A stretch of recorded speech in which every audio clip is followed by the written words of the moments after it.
Radyo Katipunan is now online. See our live feed on facebook.com/Radyo Katipunan. Check out our Instagram and our Twitter at Radyo Katipunan and subscribe to our YouTube channel at Radyo Katipunan FM for more exclusive content. Friends, Romans, countrymen, lend me your ear. Do you long for a good spiritual read? Or for literature that not only feeds the mind, but nourishes the soul as well?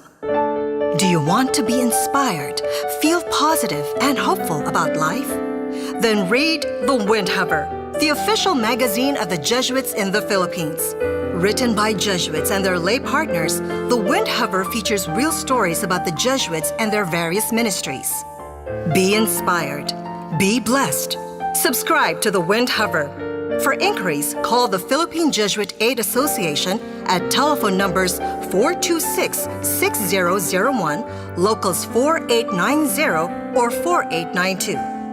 Once again, Philippine Jesuit Aid Association, telephone numbers 426-6001, locals 4890 or 4892. And there was another drive-by shooting. The fire we reported at the fire hall is still burning out. Do you sometimes feel confused or lost in the complications and complexities of life? Do you feel drained, listless, or exhausted from the daily burdens and responsibilities? Why not seek our campus ministers on air every Tuesday from 2 to 3 in the afternoon? Let the school's campus ministry office as they ground our lives in our faith, in our school's spiritual tradition. Campus Ministers on Air. Be guided, be inspired, be blessed. Listen to our Campus Ministers on Air. We are now on YouTube. Watch all of our live episodes plus exclusive content in our channel at Radyo Katipunan FM. Don't forget to click subscribe and hit the bell to get the latest updates. Radyo Katipunan 87.9 FM. Feeling blue? Ever thought of looking into the bright side of things? Let us help you out. Join our light, engaging, and inspiring conversations with our Chaplains on Air. Hosted by Father Junji Bargayo and Father Henry Ponce of the Society of Jesus. Chaplains on Air. The chaplains are now in. Here on Chaplains on Air.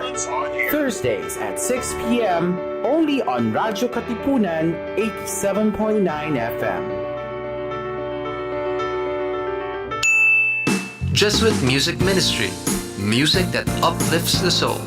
Follow jescom.ph on Spotify and Jescom Music on YouTube. We are also on iTunes and Deezer. Radyo Katipunan. News, insights, inspiration. Radyo Katipunan. Down from the hill and down to the world. Radyo Katipunan. The voice of the Blue Eagle.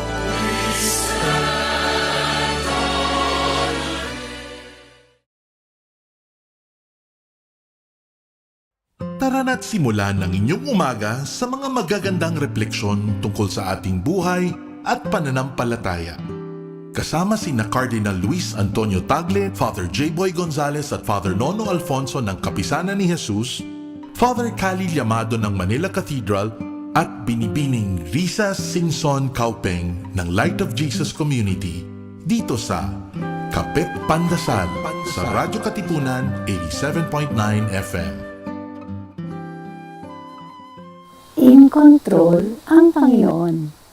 Ako si Risa Singson Kaupeng, isang author at isang editor, isang writer. Magkapit pandasal muna tayo.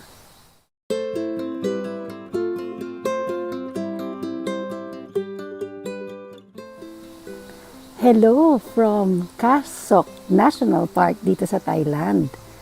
Kahapon, napakahirap ang ginawa namin dahil umakyat kami ng bundok at isa ito sa pinakamahirap na ginawa ko siguro sa aking buhay kasama sa pagbubuntis at panganganak.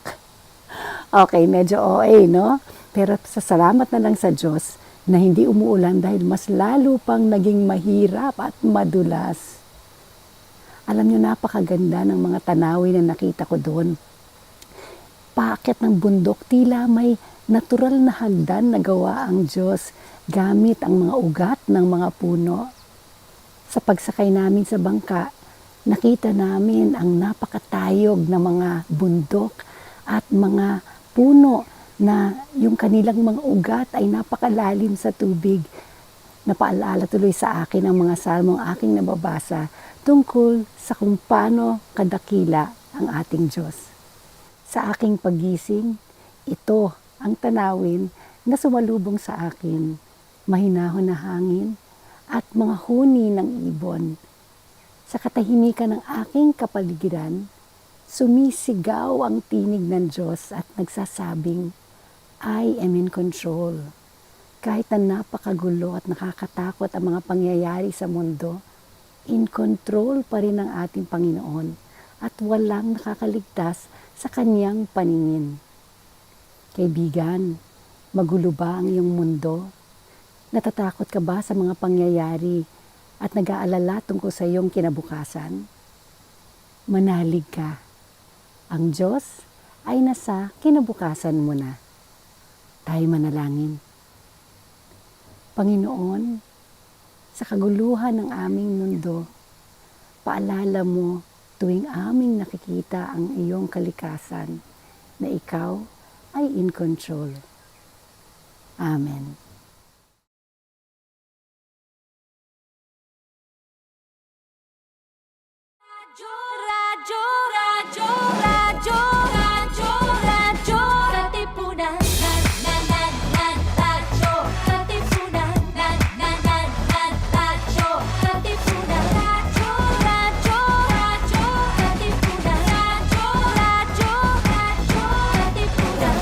W Eagle kami di mapipigil sa pagbabalitang tumpak at tama. Buhay atenista sa loob sa labas ng eskwela, ating ibibida lahat ng eskwela. Radyo, katipunan. Radyo, katipunan.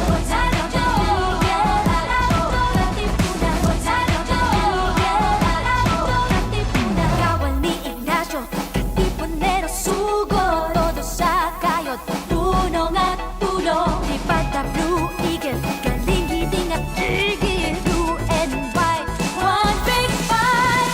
Radyo, katipunan. Radyo, katipunan.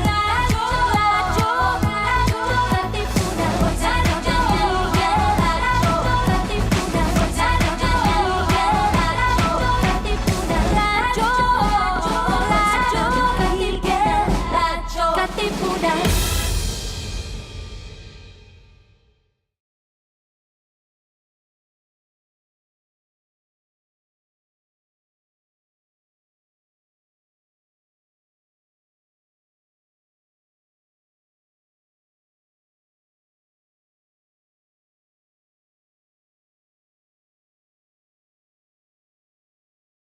Lang sa Radyo Katipunan 87.9 FM. Dahil naniniwala kami na posible ang isang mas mabuting lipunan at maaari itong simulan sa isang kwentuhan.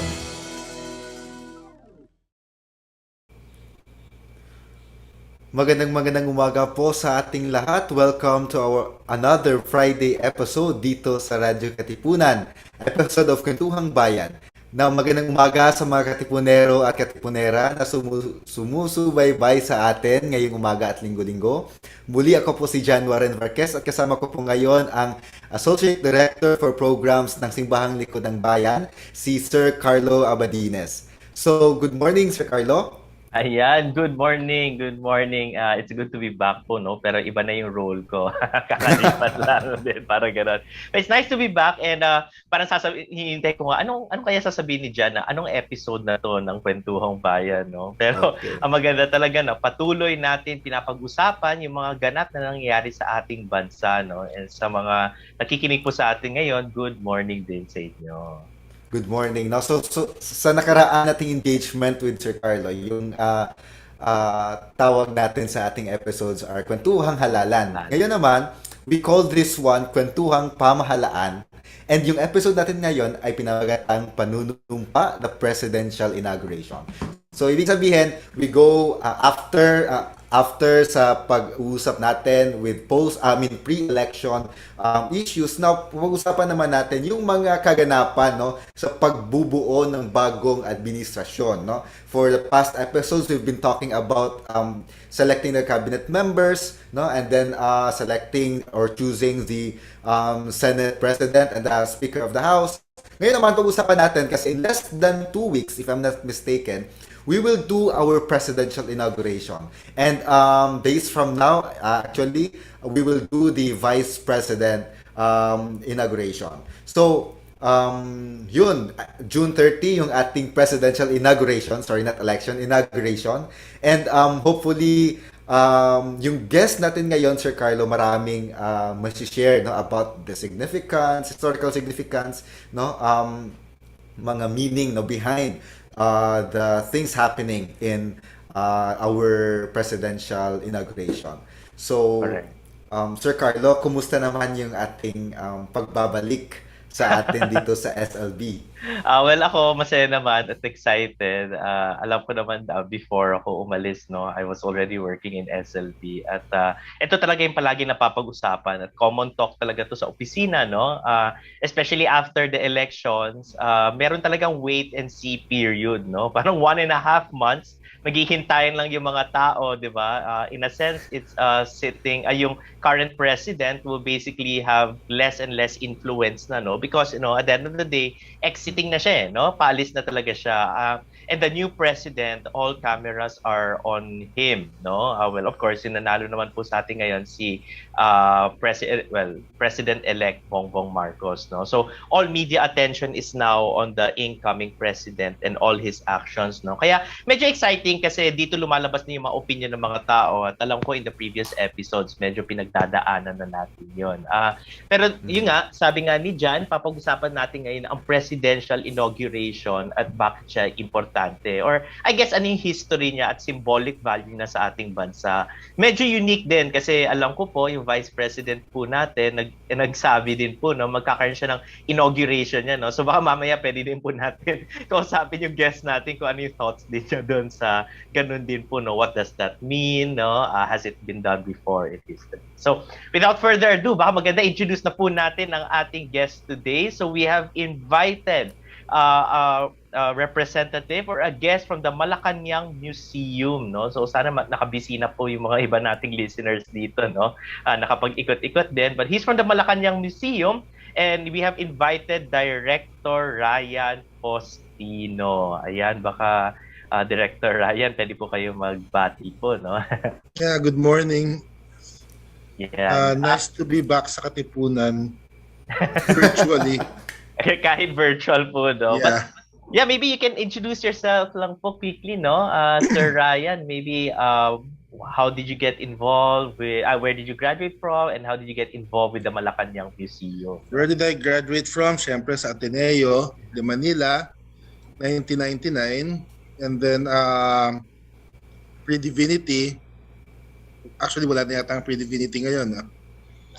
And then I taught for a few years sa St. Scholastica's College.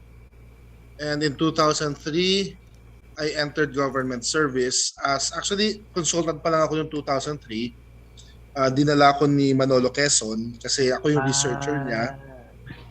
And then 2008, I was appointed Director 3 of the Malacanang Museum.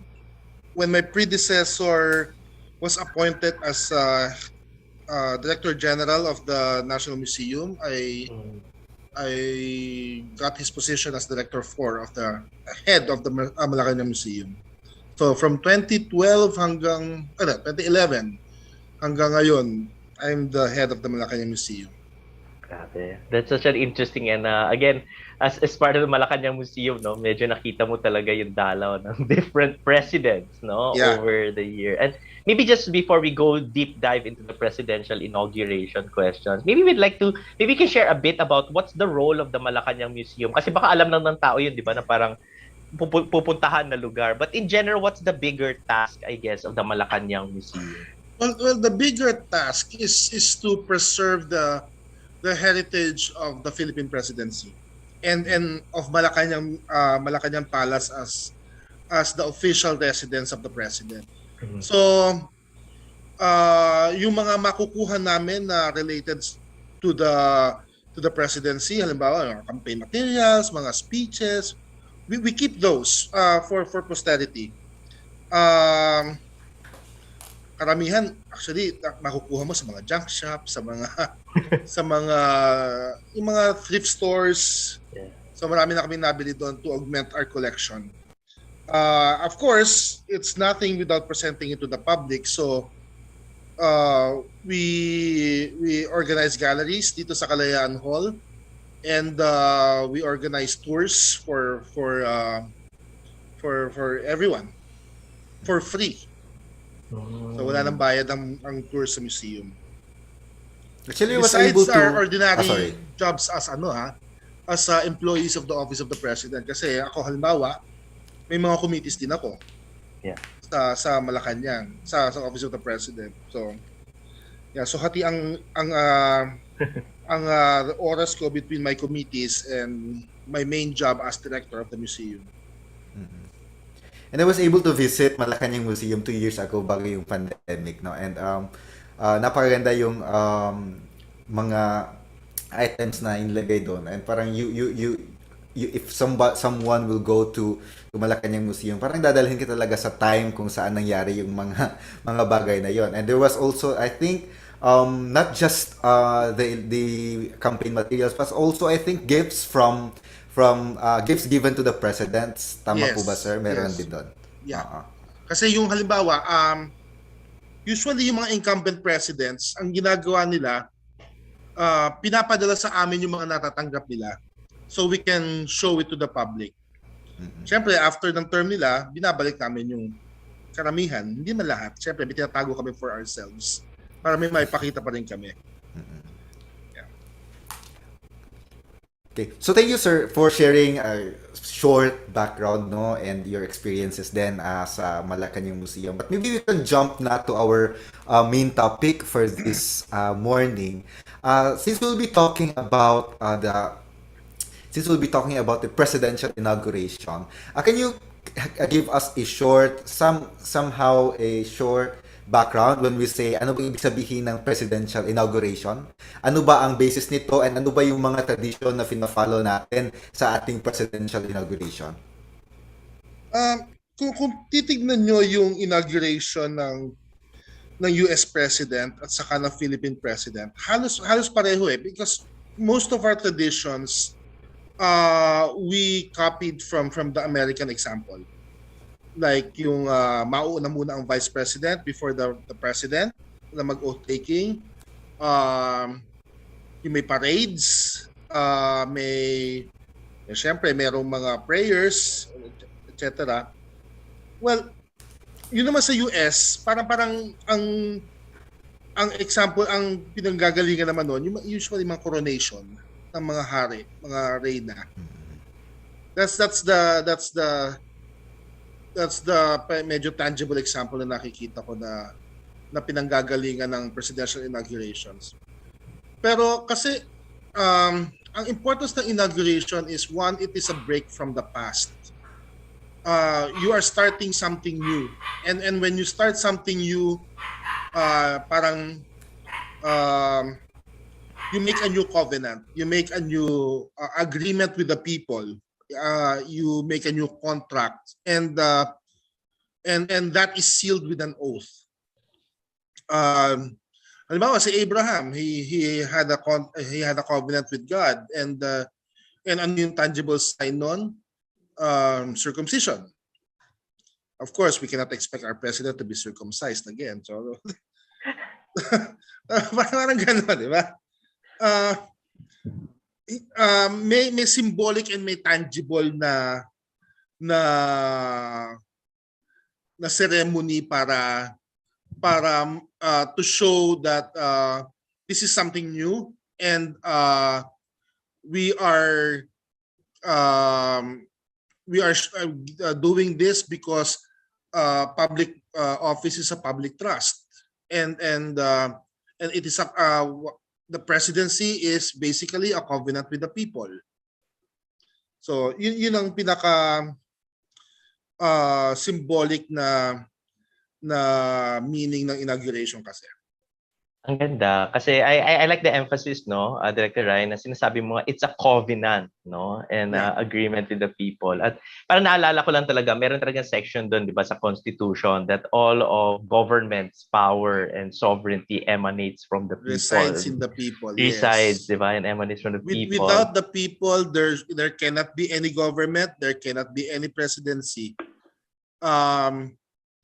It is given freely by the people through the ballot kasi. Yeah. So, which is actually different from yung mga authoritarian rule kasi sa pilitan yon. That was not given freely. Yeah. Pero let's not go into that because that's very political, di ba? Yes, or in the sense of kahit yung mga, of course, in the monarchies before, parang symbolic lang talaga siya of a passing down of heritage. But at least dito, in a sense, there's a covenant. And I think that's nice to emphasize, no, in our program and for our listeners. Because at the end of the day, it's a break from the past and a start of something new. Ang ganda ng pagpunto nun, no? And the covenant also demands that parang duty and responsibility. Kasi minsan, di ba, ang sinasabi nila of the president, the most powerful person. But at the end of the day, no, the most powerful person is supposedly has to serve the people. I mean, that's the covenant, right? Diba? Alam mo, iba na yung nagiging paradigm kasi. The leader is not supposed to be a strong man. Yung parang siya yung sinusunod, but he has to be the servant of all kasi. Yeah. Yun na yung nagiging paradigm na ngayon sa mga leadership discussions. Parang servant leadership na ngayon. Hindi na someone who is looked up to, pero someone who is expected to serve the people. Yeah. And beyond all the symbolic representations and everything, no, that's the core message of the inauguration. Yeah. Jan, you might want to ask the next one. Okay, sir. You've been mentioned it's a break from the past and parang a start of something new. Pero I've been watching kasi before this episode. Actually, I've been watching the inaugurations of former President Aquino and current President Rodrigo Duterte. And yung place nila are different, no?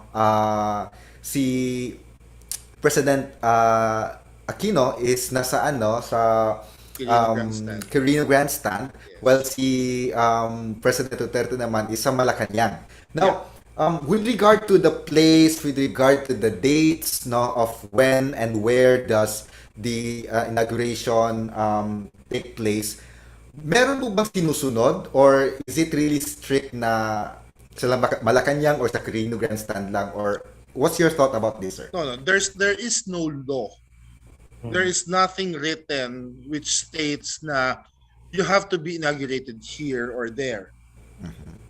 For example, Quezon, Laurel, and Rojas, yung unang oath taking ni Rojas noong May 28, 1946. Were all held in the legislative building, yung National Museum ngayon. And then, of course, si Osmeña took his oath of office as states after Quezon's death. The second oath taking of Rojas on July 4, 1946, until until President Marcos in 1981, were all held at the Quirino Grandstand. Actually, bagong gawa ang Quirino Grandstand noong nag-oath taking si President Quirino noong 1949. Of course, we know na 1986, President Marcos took his oath of office in Malacanang, while President Aquino took her oath of office sa Club Filipino sa San Juan. And then from Ramos, Quirino Grandstand, President Estrada took his oath of office sa Balaswain Church because it was the centennial. But he delivered his speech in the afternoon sa Quirino Grandstand.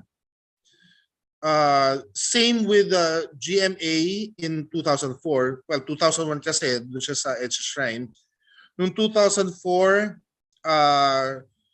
she took her oath of office sa Cebu and delivered her speech dito sa Quirino Grandstand. President Aquino, Noynoy, binalik sa Quirino Grandstand yung both the oath-taking and the speech. Well, President Duterte took his oath of office and delivered his inaugural speech sa Malacanang Palace because he did not want to inconvenience people. Kasi, syempre, maraming preparations pagka sa Quirino Grandstand, maraming security considerations. So, that's where sa Malacanang na lang siya nag-oath-taking. While President-elect Bongbong Marcos, actually maraming pinagpipilian. It could have been sa Quirino Grandstand pero ginagamit kasing COVID hospital ngayon yun. So, there were talks pa nga na baka pwede sa Ilocos kasi marami namang parang convention center sa Ilocos. Pero finally, they decided sa National Museum, which goes parang pinagpatuloy niya yung sinimula ni Quezon. Binalik niya doon sa kung saan nag-oath-taking si Quezon noong 1935. Yun. So there's no definite. Walang sinasabi talaga na dapat dito ka lang mag-oath-taking. Okay, sir. Now that's with regards sa location. How about sa date, sir? Do we have any rule or meron bang dapat date for this? Okay. Noong 1935, President Quezon took his oath of office on November 15. And then, supposedly yon, he will take his oath of office after him, December 30 na. Magsisimula ng December 30 yung susunod na term. Because that was in the Constitution. Every 4 years on December 30. Yung sa 1973 Constitution, pinalitan yon to June 30. So from 1981 until today. Kasi kinopya lang naman dun sa 1973 Constitution yung provision na yon sa 1987 Constitution. So simula no June 30. Yung December 30, syempre mas symbolic yun because that was Rizal Day. That is Rizal Day. Ba? Ngayon, it's because it's the, I don't know, maybe because it's the parang kalagitnaan ng taon. Yeah. So with this, historically, the first one to be inaugurated on June 30 is the president of the 1973 Constitution, which is President Marcos. Marcos. Okay. Yes. So, okay. So it was just basically it's written talaga in the Constitution. Kaya, yes, it is written in the Constitution. Hindi inauguration, take note ha. They shall, the president shall assume office. Hindi shall take his oath of office. That's why the vice president-elect can take her oath of office before June 30. But he can take office yes on June 30. She can only assume the office of the vice president on June 30. So actually, there's no precedent for this actually. Yun nga pinagtatalunan namin Why should there be a different inauguration for the vice president than from the president, di ba? Well, because legally there's no problem naman pala. Yeah. Okay. So for the clarification of our viewers, the vice president can take her oath of office even outside June 30 na day. Yeah. But she can only assume her office as Vice President of the Republic of the Philippines on June 30. Yes. 12 noon of June 30, tama? Yes. If I'm not mistaken. Yes. No, for the Vice President, it's 11:55 Oh, of 11:55. June 30. For the President, it's noon. 12 noon. Well, That's interesting. So, can the same thing be said of the president? No, they cannot take the oath before June 30. They have to take it on June 30. Yun nga yun nga pinagtatalunan namin kasi yun one of the discussions dun sa inaugural committee. Ako kasi ang thinking ko is if you take your oath of office, you're already assuming the office. Okay. Pero nagtanong sila sa Justice Department, sabi, no, hindi daw. Okay, fine. I'm not a lawyer, so Gets. yeah. Kaya nakikita nyo ngayon, halimbawa si GMA has already taken her oath of office as Congresswoman of the 2nd District of Pampanga. Yes. Even though it's not yet, meron pa nakaupo. Yes. Kasi ang tinanong ko doon tungkol doon sa Vice President-elect, would it not create an anomalous situation of us having two Vice Presidents at the same time? Diba? Apparently not. Kasi she's not assuming the position yet, the office. She's just taking her oath of office. But since there is no precedent, so okay, fine. I'm not going to argue anymore. That's a bit interesting, no? And I'm a bit curious, has there been a history po, no, na the Vice President has also taken their oaths much earlier than the President elect, no, in that sense? Or is this like a first time in na nagkaroon 1986 with Arturo Tolentino, he took his oath of office earlier than President Marcos. Pero that's di naman natin kino-consider yun. But since then, it's just been, di ba, back-to-back yung oath nila. Yes, in that sense. yes. That's an interesting development nga to look at. Do you have interpretations of what that means? No. Alright. Sige. Go, Jan. Okay. So, but personally, sir, kasi parang curious talaga ako dito sa dating dating of the president's and the vice president's inauguration. But yun nga, wala namang nilalabag na batas if they were inaugurated separately. But for you, what would be its significant what would be its significance if parehong dates na inaugurate ang two highest offices? Well, for one, it would symbolically show that they are on the same team. Na, di ba? I mean, lalo pa ngayon na for the first time since 2004 na the president and the vice president came from the same party. I mean, same coalition, the party. Pero I can also see the importance for the vice president elect, why she wanted it before. Yeah. Not just because it's not really the date. Of course, the date is because it's Rizal's birthday. Yeah. Pero because she's going to hold it sa Davao.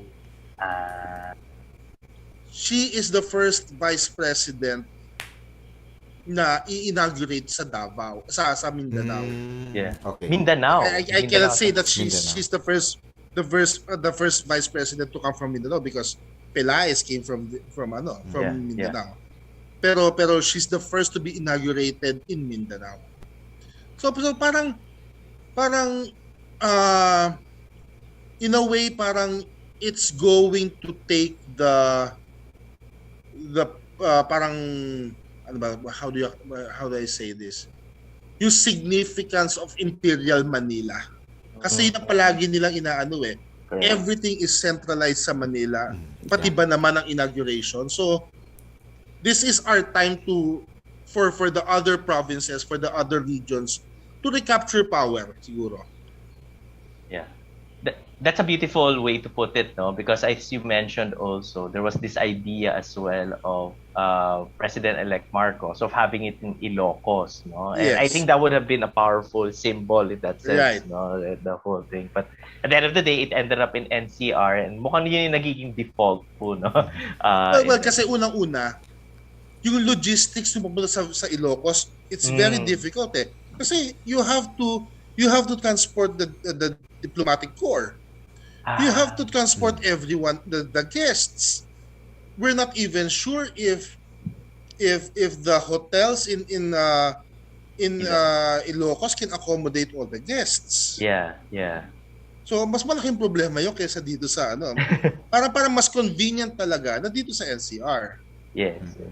Kaya I think, di ba, merong mga ceremonies nun, sir, na yung president susunduin, yung president-elect susunduin niya yung Yes, president. Right. And also, and then, they both yung parang they both go to the Faustino grandstand or to the place of the inauguration.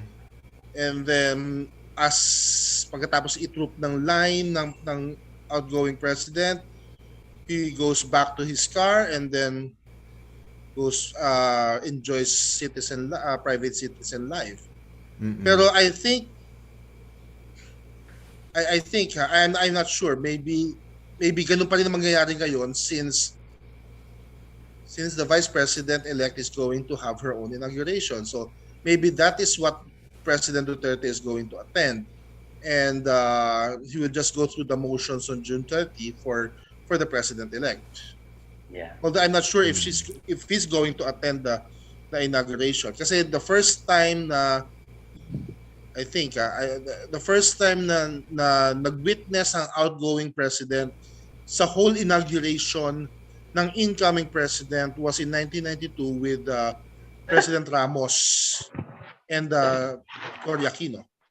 That's interesting. After that, yung iba, even before, bago magsimula yung ceremonies, umaalis na yung outgoing president. President, yeah.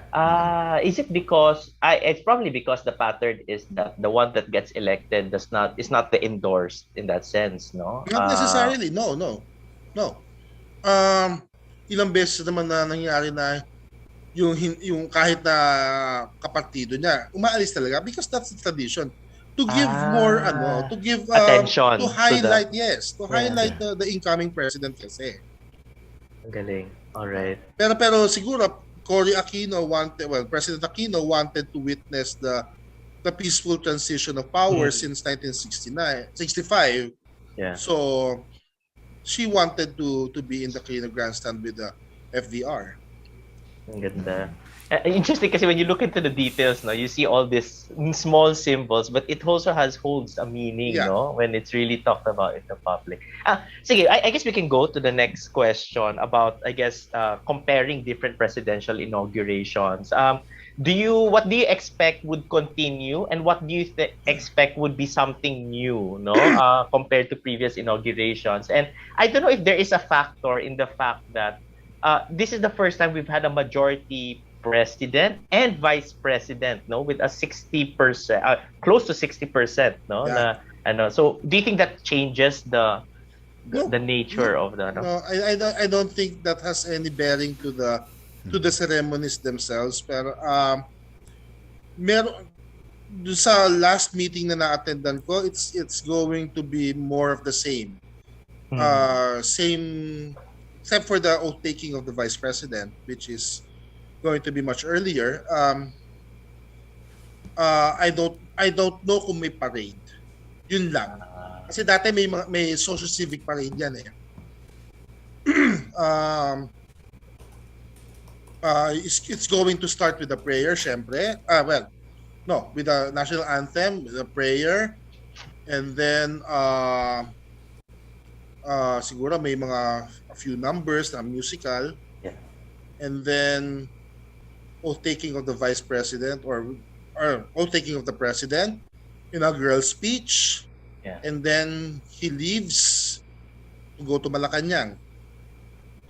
And then in the evening there will be concerts, one in my building, Kaya ang hirap kasi we had to remove the displays on the second floor for a classical concert.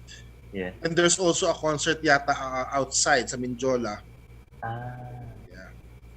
Which is actually ganun din, yung kay Pinoy ganun din naman nangyari. Nag-concert sila pero sa ano yon, sa Quezon Memorial. Yeah. President Duterte wala.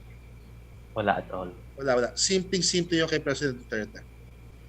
I was actually going to ask, sino yung pinakasimpleng inauguration? So parang nasagot na ni Sir. Yeah.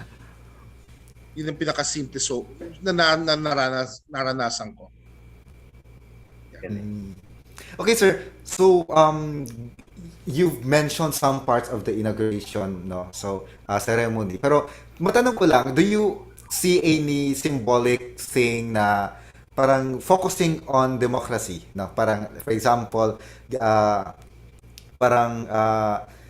dito mo talaga makikita a big factor of the part of the ceremony, parang nagbibigay ng great emphasis on the democracy of the Philippines or something like that. Wala eh. No, actually, wait. The mere fact that there is a peaceful transfer of power from one president to another, that already attests to our healthy democracy. Yeah. The mere fact that we were able to elect a president and a vice president and other government officials with the least amount of hassle, yes, already, diba? I mean, already gives proof to our vibrant democracy. The mere fact that there are no election protests regarding the presidency and the vice presidency, diba? That's democracy itself. In the inauguration, makikita mo, it is open to all. Yes. You can view it. You can go in front of the National Museum to be part of the audience. Pero syempre, meron ding elitistic na elements. Kasi yung mga VIP, syempre, nandun sa taas sa platform. yung mga masa sa baba. Diba? Yun lang naman. Sige, sir. Now, since yung group namin is Simbahang Lingkod ng Bayan, no? I'd just like to ask, ano ba meron bang part ng inauguration na may gagawin ang the religious aspect? Religious leader. Religious usually leaders. The days, the inauguration day starts with parang national prayer yan eh. Kaya kung magsisimba ka sa morning ng June 30, malamang yan may prayer for the president yan. Pero doon sa mismong ceremony, after the national anthem, usually tatlong denomination yan eh. Muslim, Catholic, and Christian na nagdadasal for the president. That's part of the ceremony talaga. Yan ba yung ecumenical prayer? Ecumenical prayer, yes. Okay. Yeah. Meron na po bang wait, sir? meron pa isa. Sorry. Meron pa isa because the president places his hand on a Bible as he takes his oath.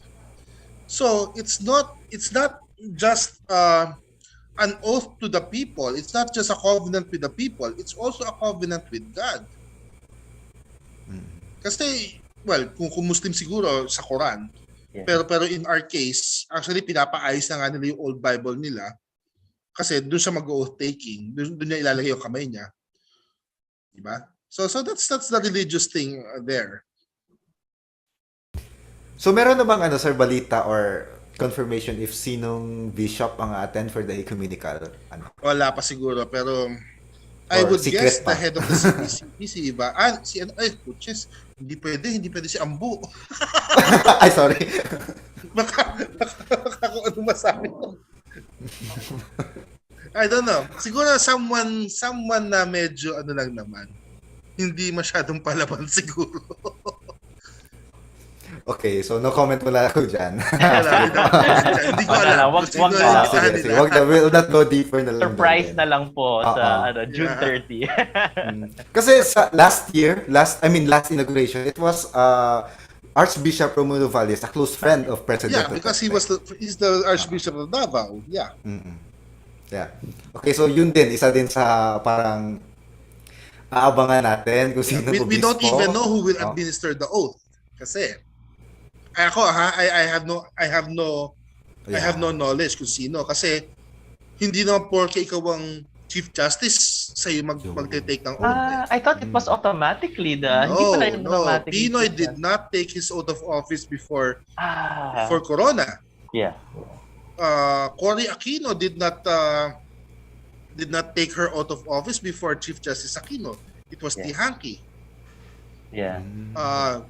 President Duterte did not take his oath of office under CJ Sereno. Yun. Bahala sila kung sino gusto nila actually.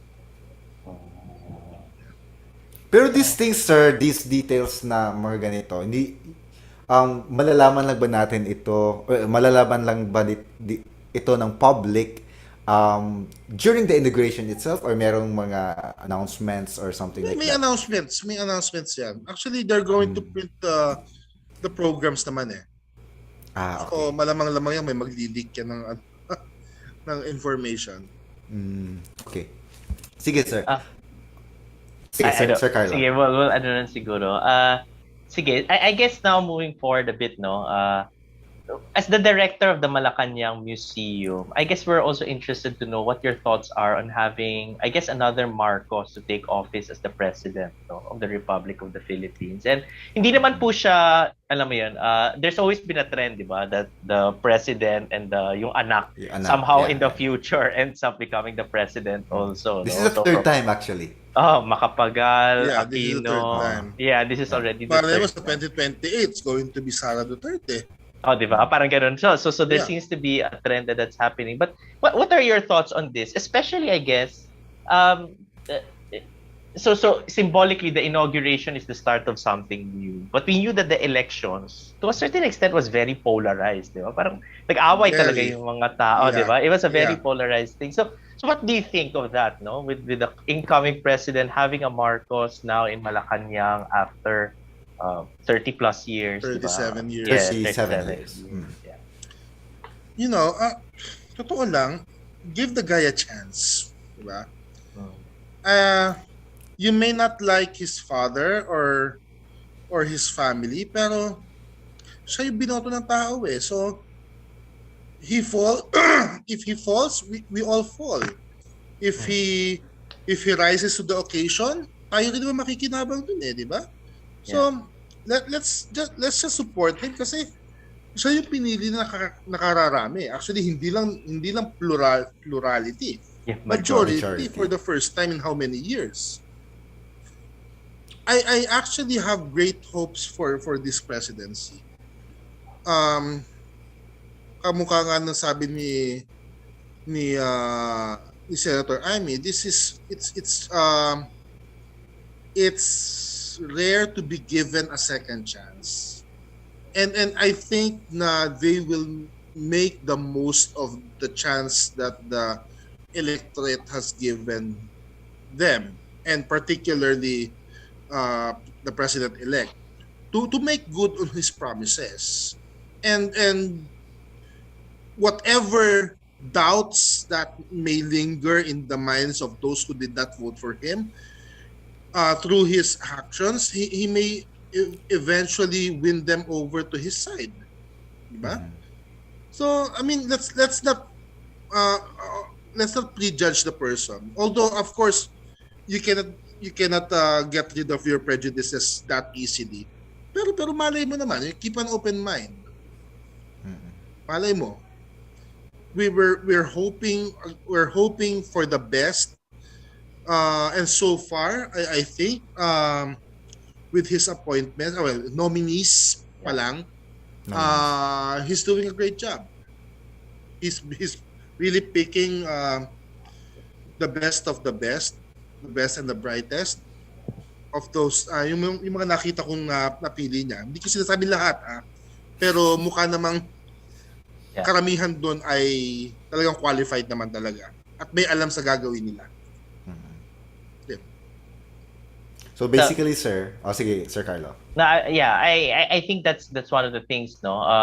I guess because there's such a high expectation because of the majority. I mean, you can feel that there is a pressure, no, the president also, right, knowing that.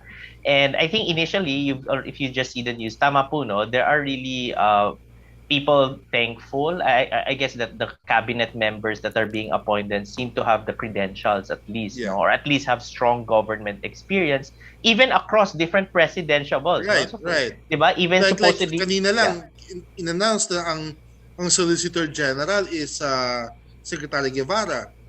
I know Secretary Guevara, boss ko siya dati, and magaling talaga siya.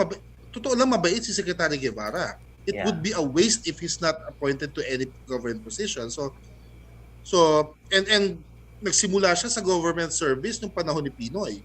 Yeah. Kasi Deputy Executive Secretary for Legal Affairs siya doon. Yeah. And then naging dito sa Duterte administration, before he became Secretary of Justice, he was the senior Deputy Executive Secretary. So magaling talaga siya. Actually, dapat kaya naging justice pa yan pero parang nagkaroon yata sila ng agreement na hindi pwede. Pero I'm happy na he's back in he's going to continue government service. And I think with all the problems that we're facing, no, it's really that, no, in the sense the need to succeed is kind of critical, because at the end of the day, the people who will suffer, no, are the ones who are the poorest, right? If it doesn't work out. But I guess amidst all of this, and I understand there's going to be controversies hounding, no. The tingin mo, it will be a huge issue that the history of, I guess, the father and him, no, will that be a constant tension in your perspective, no, throughout the presidency, di ba? I can imagine, di ba, that it's gonna be raised continually, just in the same way it was done in the elections. Well, the father is I can't believe it. The father is not the son, which is true. I mean, ibang-iba si yung president-elect dun sa tatay niya. So, I mean, just give the guy a chance. I mean, pag sinimulan mo na binabash mo na siya kaagad na wala pa nga siya nagagawa dahil wala pa siya posisyon, ang lalabas diyan is, I mean, baka lalo pa siya ma-push to do something that you don't want to happen, di ba? So, yun nga nung election, parang napaka-critical kasi parang ito na yung lumalabas na last chance natin for salvation I mean, with all the problems that we have. So the president needs all the help that he can get. I'm not saying na don't criticize. That's not part of our psyche as Filipinos, or more particularly as Ateneans. We criticize when we see something which is wrong. We criticize when we see something which can be done better. Magis tayo Yun ang ano natin Yun ang palagi natin sinasabi, more, better. Pero pagka naman may ginawa naman tama, abay, suportahan nyo naman. Di ba? Yung iba kasi mema lang di ba? May masabi lang. Pero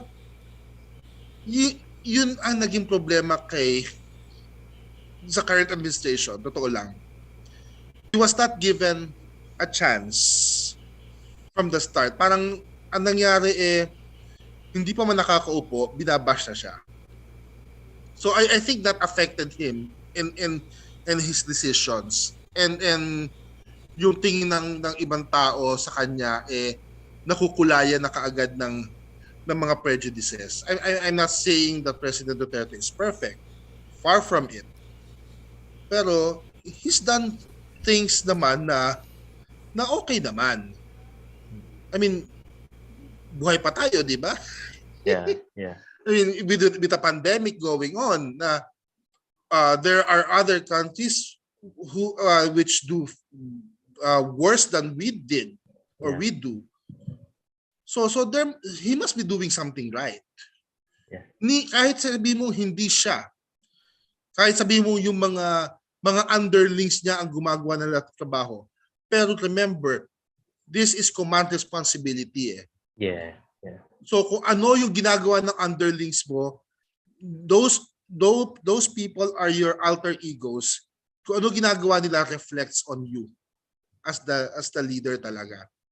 So the mere fact that he was able to get people who know what they're doing to get us out of this pandemic alive already says a lot about him as, di ba, as president. Yeah. Well, last point before I hand it over to John. No?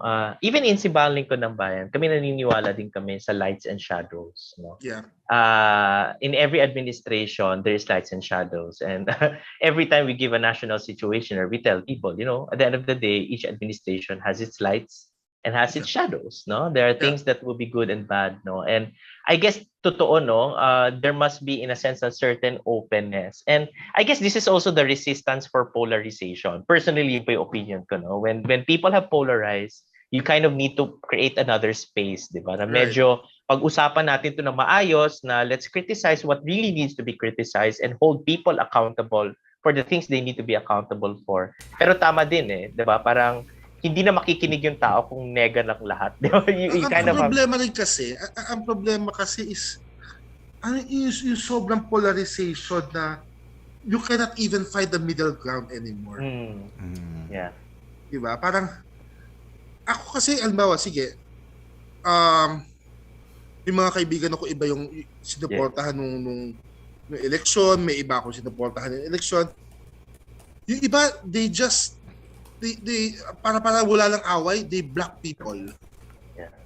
Yeah. Ganun ka polarizing yung last elections. This is the first time na naging ganito ang eleksyon. I don't know where it's coming from, really. Yeah. Diba? Parang bigla na lang, ganito ba ka-toxic ang mga Pilipino pagdating sa eleksyon? Diba? Kasi ako ilang eleksyon na dumaan sa akin, nagsimula ako, ang tumatakbo si De Venecia saka si Erap. Yun ang unang eleksyon ko. Hindi naman ganito. Si Gloria at saka si FPJ, hindi rin ganyan. Kahit na, di ba, si Noynoy saka si Erap. Well, yeah.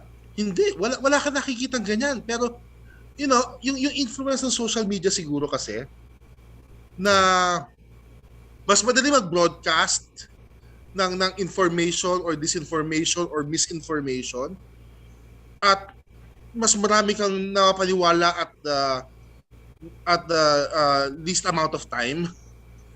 Diba? Parang yun ang disappointing ang 2022 elections. In the sense na imbis na magkaisa tayo, lalo tayo nagkawatak-watak. Yeah.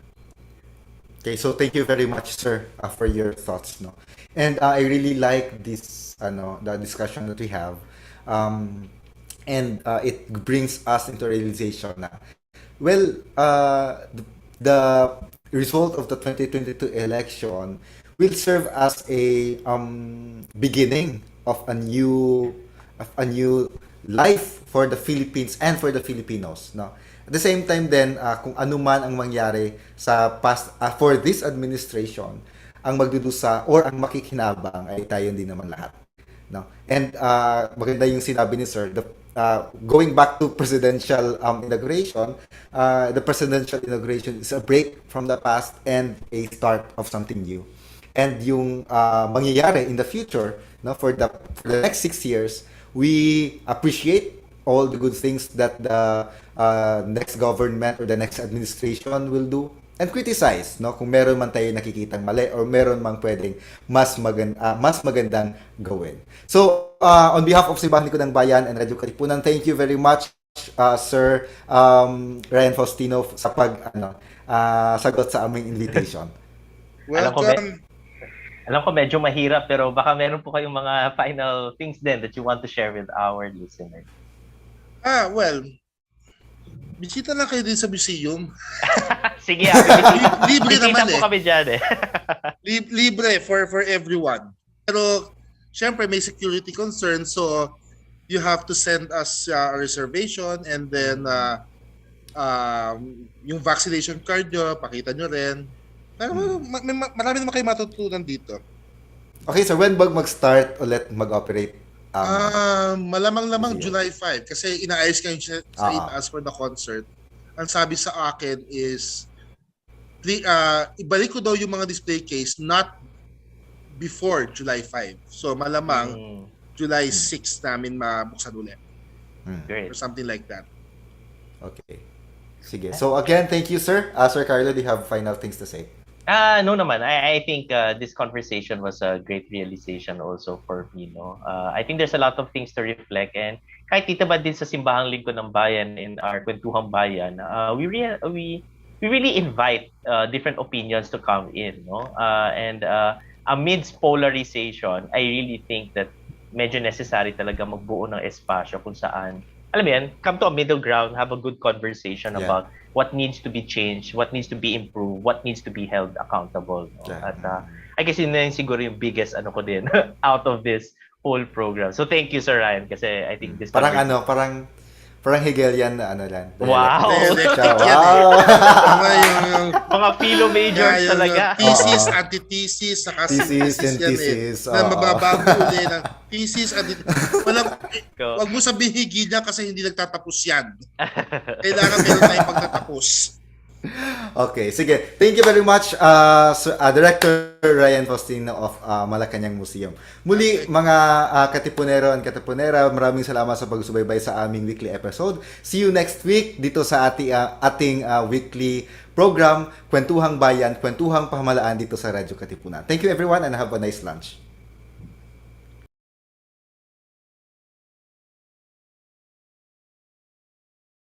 Palalimin ang kamalayan sa mga isyong napapanahon.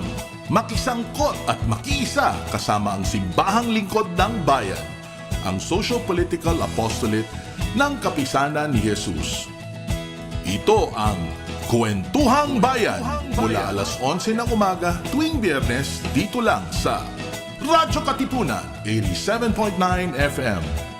Dahil naniniwala kami na posible ang isang mas mabuting lipunan at maaari itong simulan sa isang kwentuhan.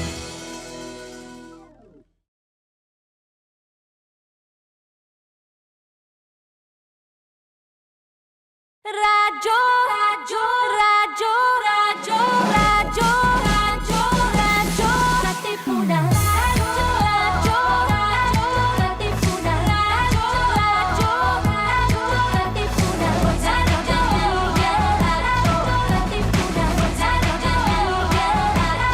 Katipunan. Radyo, radyo, Katipunan. The Jesuit Hour. Wait, what?